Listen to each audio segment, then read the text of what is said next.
बिस्मिल्लाहिर्रहमानिर्रहीम, अस्सलाम वालेकुम। अब तो रात गए भी कंट्रोवर्सी सामने आ रही है। इस हुकूमत ने कोई चीज नहीं छोड़ी, हर चीज तबाह बर्बाद कर दी है, चाहे सुप्रीम कोर्ट का इदारा हो, चाहे आइन हो। अब बड़ी खबर यह आई है कि सुप्रीम कोर्ट के एडिशनल रजिस्ट्रार जुडिशियल को ओहदे से हटा दिया गया है। यह बरतरफी क्यों हुई है, क्यों इसको हटाया गया है एडिशनल रजिस्ट्रार को, जो अहम पोस्ट है? वजह यह बताई गई है कि इन्होंने गलती से, अंदाजा लगाइए, गलती से जो केस था वो रेगुलर बेंच के सामने लगा दिया। रेगुलर बेंच का मतलब वो है जो आइन की तशरीह नहीं कर सकता, जिस बेंच का कोई मकसद नहीं रह गया आइन के हवाले से, कोई तशरीह, कोई आइन की बात नहीं कर सकता। मसला ये हुआ कि मंसूर अली शाह साहब के बेंच के सामने मामला आ गया। उन्होंने कहा कि बेंचेस के इख्तियारात क्या हैं, 26 तरमीम के बाद क्या हम आइन की तशरीह नहीं कर सकते, आइन को देख ही नहीं सकते। उस पर गड़बड़ हुई, अब चीजें एक्सपोज हो गई, सब पकड़े गए। और किस तरह से कमेटी का इजलास हो, क्या हुआ? अब हुआ यह है कि मामले को दबाने के लिए सुप्रीम कोर्ट के एडिशनल रजिस्ट्रार जुडिशियल नजर अब्बास को ओहदे से हटा दिया गया है। और कहा यह गया है, जो एलामिया सामने आया है, जो प्रेस रिलीज सामने आई है चीफ जस्टिस याहिया अफरीदी साहब की तरफ से, उसमें कहा गया है कि नजर अब्बास संगीन गलती के मुर्तकिब हुए और रजिस्ट्रार सुप्रीम कोर्ट को मामले को देखने की हिदायत कर दी गई है। आईनी बेंच का मुकदमा गलती से रेगुलर बेंच के सामने समाअत के लिए मुकर्रर किया। नतीजतन सुप्रीम कोर्ट फरीकैन का वक्त और वसाइल का ज़िया हुआ। अब आप ये देखें कि चूंकि मंसूर अली शाह साहब और अकील बासी साहब तौहीन अदालत का मामला देख रहे थे, उसमें भी एक कंट्रोवर्सी सामने आ गई है कि कहीं कहा जा रहा है कि उसको डिलिस्ट कर दिया गया तौहीन अदालत के मामले को, कहीं कहा जा रहा है नहीं, ऐसा हो नहीं सकता। अब बात यह है कि इसमें यह जिक्र ही नहीं है कि एक फैसला, अदालती फैसला, कानूनी फैसला, उसको आप कैसे खत्म कर सकते हैं एडमिनिस्ट्रेटिव एक ऑर्डर जारी करके। उसका कोई हवाला नहीं है, कोई बात नहीं है। अब यही वजह है कि तमाम बड़े जर्नलिस्ट, इंडिपेंडेंट जर्नलिस्ट, हसनात मलिक हो, अदील सरफराज हो, सदीक जान हो, जितने भी इंडिपेंडेंट जर्नलिस्ट हैं, मतीउल्लाह जान, असदुद, मैं नाम लेता जाऊं एक से बढ़कर एक, वो सब अब कह रहे हैं कि याहिया अफरीदी साहब एक्सपोज हो गए हैं। याहिया अफरीदी एक्सपोज हो गए। एक्सपोज जिस तरह से उन्होंने ये लड़ाइयां शुरू कर दी हैं, जो बर्बादी हुई है उसमें, जजेस की आपसी लड़ाई शिद्दत इख्तियार कर गई। मंसूर अली शाह ने याहिया अफरीदी को एक्सपोज कर दिया।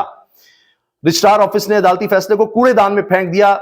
और अब आप ये देखें, ये अदील सरफराज सीनियर जर्नलिस्ट हैं, वीलॉग्स भी करते हैं, बहुत से इदारों में लिखते भी हैं, इन्होंने ये बात कही। फिर अगर आप देखिए हसनात मलिक साहब को, वो लिखते हैं सुप्रीम कोर्ट जजेस एक दूसरे के खिलाफ खुलकर सामने आ गए, चीफ जस्टिस याहिया अफरीदी बेनकाब हो गए, वो भी एक्सपोज का बेनकाब हो गए। हसनात मलिक ट्रिब्यून में लिखते हैं, बड़ा नाम, ये एक वक्त में काजी साहब के बड़े हिमायती थे कि उनके साथ ज्यादती हो रही है, फिर वो वक्त आया कि ये सबसे बड़े नाकिद बने। आज यही याहिया अफरीदी साहब के बारे में लिख रहे हैं कि चीफ जस्टिस याहिया अफरीदी बेनकाब हो गए। इन्होंने इस पर बाकायदा वीलॉग किया है साफी सुहेल रशीद के साथ, वो भी बहुत अच्छे जर्नलिस्ट हैं। और इसी तरह दीगर लोगों ने भी इस तरह खबरें लगाई हैं। बड़ी खबर, 26वीं तरमीम का ड्रॉप सीन, फुल कोर्ट की अचानक वापसी, मंसूर अली शाह और याहिया अफरीदी आमने सामने आ गए, मतीउल्लाह जान और असदुद का दबंग तज्जिया। हर तरफ आपको यह खबर मिलेगी।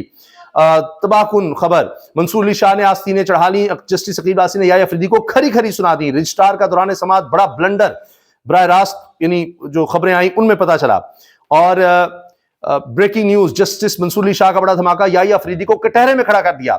आयशा मलिक आग बगोला हो गई। मतीउल्लाह जान ने चीफ जस्टिस को खरी खरी सुना दी। ये अदील सरफराज साहब ने मतीउल्लाह जान साहब के साथ जो गुफ्तगू की उसका उन्होंने हवाला दिया है। आप देखिए, अब ये सब कुछ कहा जा रहा है, ये सब सामने आ रहा है, और ये वो प्रेस रिलीज है जिसके जरिए हटाया गया है एडिशनल रजिस्ट्रार को। Supreme court of Pakistan press release, supreme court of Pakistan proceeds against the additional registrar on account of lapse. ये गलती से तो बेंचेस बार बार तोड़े गए, ये क्या एडिशनल रजिस्ट्रार की गलती थी?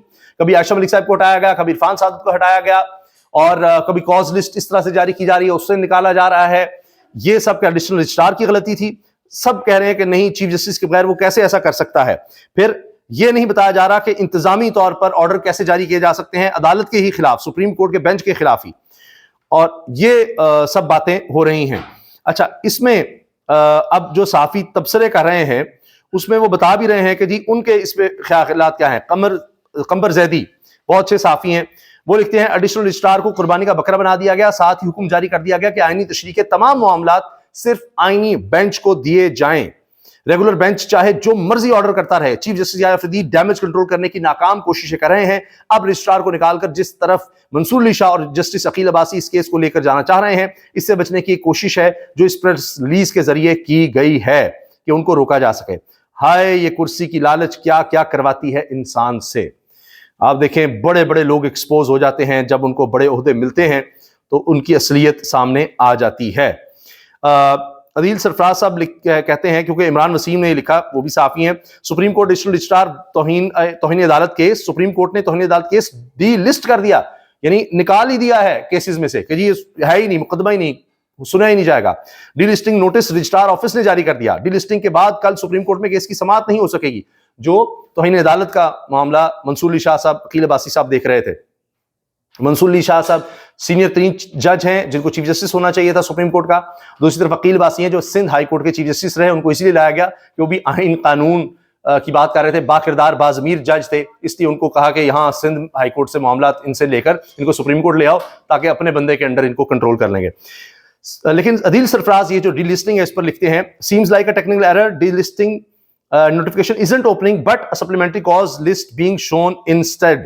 As per my humble understanding, contempt case has not been delisted. अब देखते हैं कि क्या होता है। यानी कंट्रोवर्सी किसी इदारे की समझ नहीं आ रही। अब सुप्रीम कोर्ट मछली मंडी बन चुका है, किसी वक्त भी किसी को उठाया जा सकता है।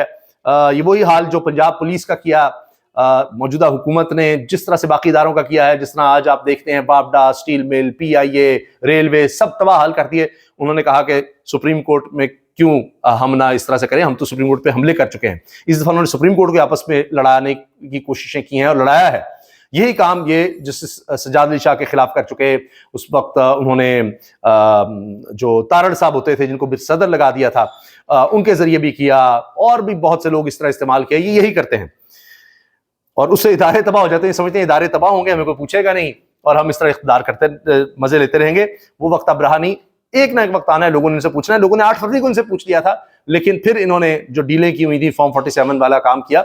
लेकिन ये तारीख हमें बताती है पाकिस्तान की, एक ही दफा इस तरह से झुरलू किया जा सकता है किसी भी दौर में, उसके बाद अगले इलेक्शंस तक इस तरह नहीं किया जा सकता। कब तक ये करेंगे? PTI का मकसद एस्टैब्लिशमेंट तक पहुंचना था, जिसमें वो कामयाब होगी ख्वाजा आसिफ। अच्छा, अब ये दिलचस्प बात है, ख्वाजा आसिफ और हुकूमत बड़ी परेशान है कि तहरीक इंसाफ के चेयरमैन से आर्मी चीफ की मुलाकात हो गई और उसकी कंफर्मेशन भी हो गई, पता भी लग गया, और ये मुलाकात अलहदगी में भी हो गई। इस पर क्या हुआ? तो ख्वाजा आसिफ कहते हैं जी हमारे सियासी लोगों ने अमेरिका से ख्वाहिशें वाबस्ता कर ली हैं, बड़े बयान देने लगे हैं, लेकिन अब जंग जियो खबर क्या लगा रहा है, आर्मी चीफ PTI रहनुमाओं की बिला शेड्यूल मुलाकात में क्या बात हुई? वजीर आजम को ब्रीफ किया गया कि शेड्यूल्ड मुलाकात नहीं थी, अचानक थी, बस इसमें जो बातें उन्होंने की, तो आर्मी चीफ ने आगे से कहा कि ये सियासी मामलात को मैं नहीं देख सकता, अमन अमान की जो सूरत हाल है हम तो उस पर बात कर रहे थे। ये आला तरीन हुकूमती जरिए का दावा है कि जी वज़ीर आज़म को ब्रीफ कर दिया गया है। वज़ीर आज़म को क्या, किसने ब्रीफ? वज़ीर आज़म क्या अब बंदा कहे, वो किस तरह के वज़ीर आज़म है, क्या है? उनको तो इमरान खान अर्दली कहते हैं। आज नारे लग रहे थे असेंबली में, पॉलिशिया पॉलिशिया। आर्मी चीफ और PTI रहनुमाओं की मुलाकात पर वज़ीर आज़म को ब्रीफ कर दिया गया हुकूमती ज़राए। अब ये देखें, उस मुलाकात के बाद ये बाकायदा पहली इस तरह की खबर आ रही है हुकूमती ज़राए से। बैक वक्त मुतअद्दिद दरवाजों से मुज़ाकरात नहीं चला करते। इरफान सिद्दीकी का बैरिस्टर गौहर आर्मी चीफ मुलाकात पर रद्द-ए-अमल, ये उन्होंने उस वक्त रद्द-ए-अमल दिया था कि ये क्या हो रहा है, हमसे बाला बाला बात हो रही है, इनको बड़ी तकलीफ हो रही है, बड़ी परेशानी हो रही है इस मुलाकात से। लेकिन ये तो अभी इस मुलाकात का पहला नतीजा है, अभी आगे आगे देखिए क्या होता है। और जो सुप्रीम कोर्ट का हाल किया गया है, मैं आपसे अर्ज कर रहा हूं, अभी उसका भी आप देखिएगा क्या होगा। वो भी इस हुकूमत के गले पड़ना है, मौजूदा निजाम के गले पड़ना है। इजाजत दीजिए, अल्लाह हाफिज।